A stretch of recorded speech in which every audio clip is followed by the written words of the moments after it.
Merry Christmas, everybody. I hope you have had a wonderful holiday so far, and thank you for joining us for our chapter book story time today. So today we are going to start a book called The Nutcracker. Maybe some of you know the story already. Maybe some of you have seen a ballet that was performed that has the story of the Nutcracker. Maybe some of you have heard a song that you know is called The Nutcracker. Right, so this is a book that is written by a man named E.T.A. Hoffmann. He lived from 1776 to 1822. He was a German author, artist, and composer. This book, Nutcracker and the King of Mice, is his most well-known work. It was written in 1816, and it inspired the Tchaikovsky ballet. It was in German, and then it was translated from German, and that's what this book is based on, okay? The illustrator of this book, his name is Roberto Innocenti, and he is from Italy, in Florence, Italy, all right? So we've got some amazing pictures to show you as we read the story. So today we're going to be starting with chapter 1. I think we're going to do 1 and 2. They're pretty short. So, chapter 1 is called Christmas Eve. Christmas Eve. On the 24th of December, the Stahlbaum children were absolutely forbidden to go into the small family parlor, much less into the grand formal parlor, at any time or for any reason. So, as the evening twilight fell, Fritz and Marie sat huddled together in a corner of a back room. A spooky feeling crept over them, for the room grew dark, and in accordance with the family tradition, no candles were lit for Christmas. Fritz whispered to his little sister Marie, who had just turned 7, that since early that morning he had been hearing rattling and rustling sounds inside the forbidden parlors, as well as a distant hammering. What's more, a short time earlier, a dark little man had tiptoed past them with a big box under his arm. Of course, Fritz reassured her, this little man was none other than Godfather Drosselmeyer. At this news, Marie clapped her hands gleefully and cried, "Oh, what pretty things do you think that Godfather has made for us this time?" Here we are, the picture. Ooh, back up a little bit. Can you see it all? Here they are in the back room in the dark.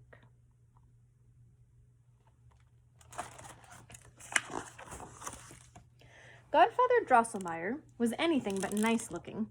He was small and thin, with a sea of wrinkles on his face.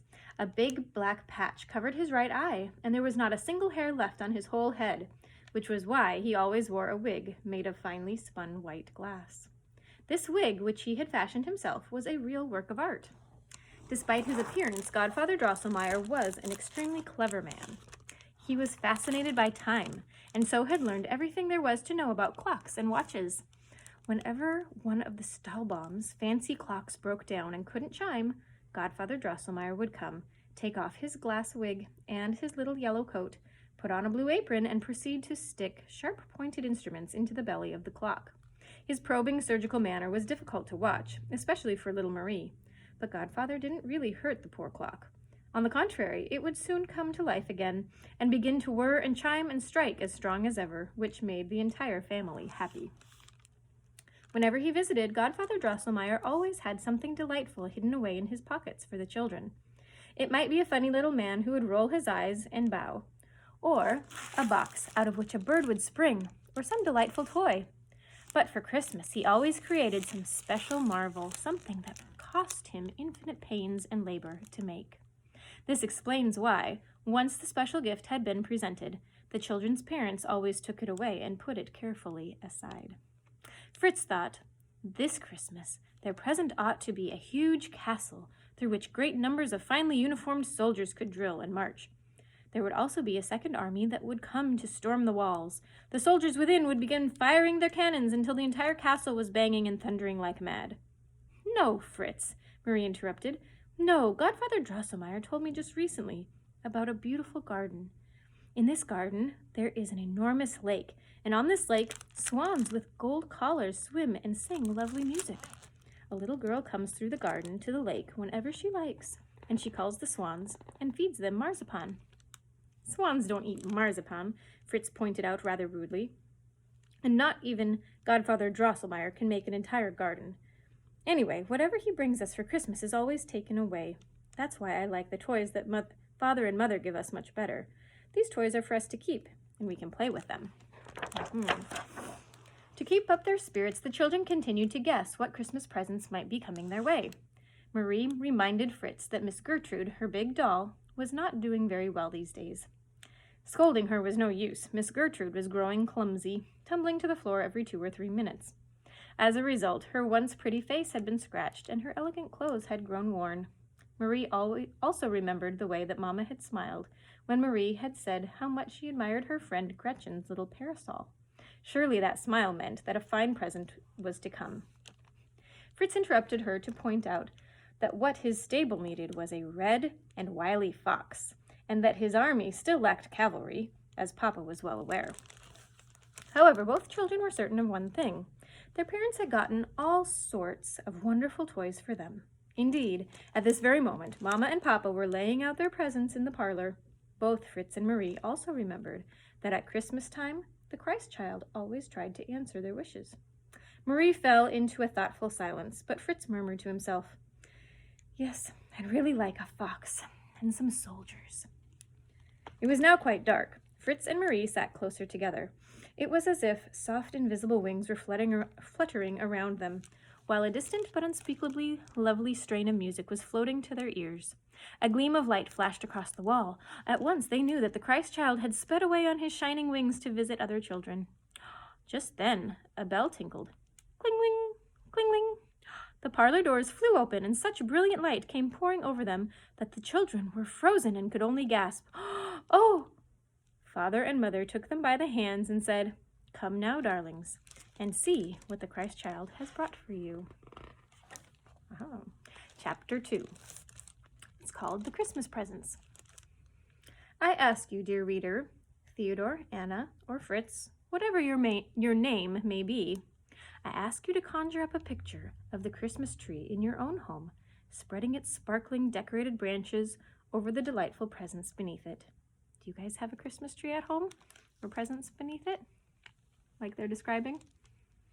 That will give you some idea of how these two children felt as they stood there speechless, their eyes fixed on all the beautiful things. These children certainly must have been very, very good throughout the year to be rewarded like this, for never before had they been treated to so many wonderful things. The big Christmas tree bore a crop of silver and gold apples, and its branches were heavy with buds and blossoms as well, in the form of sugared almonds, multicolored candies, and all sorts of other treats.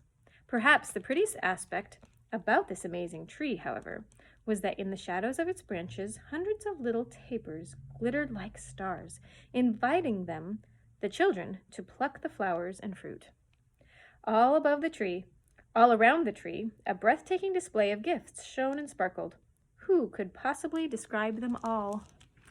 Marie gazed speechless at a bevy of elegant dolls with every imaginable accessory available for them. Still better, a little silk dress with many tinted ribbons was hung upon a projecting branch, so it could be admired from all sides. "Oh, what a darling dress!" Marie cried out. "Am I really going to be allowed to wear it?" To her, it was the most beautiful gift of all.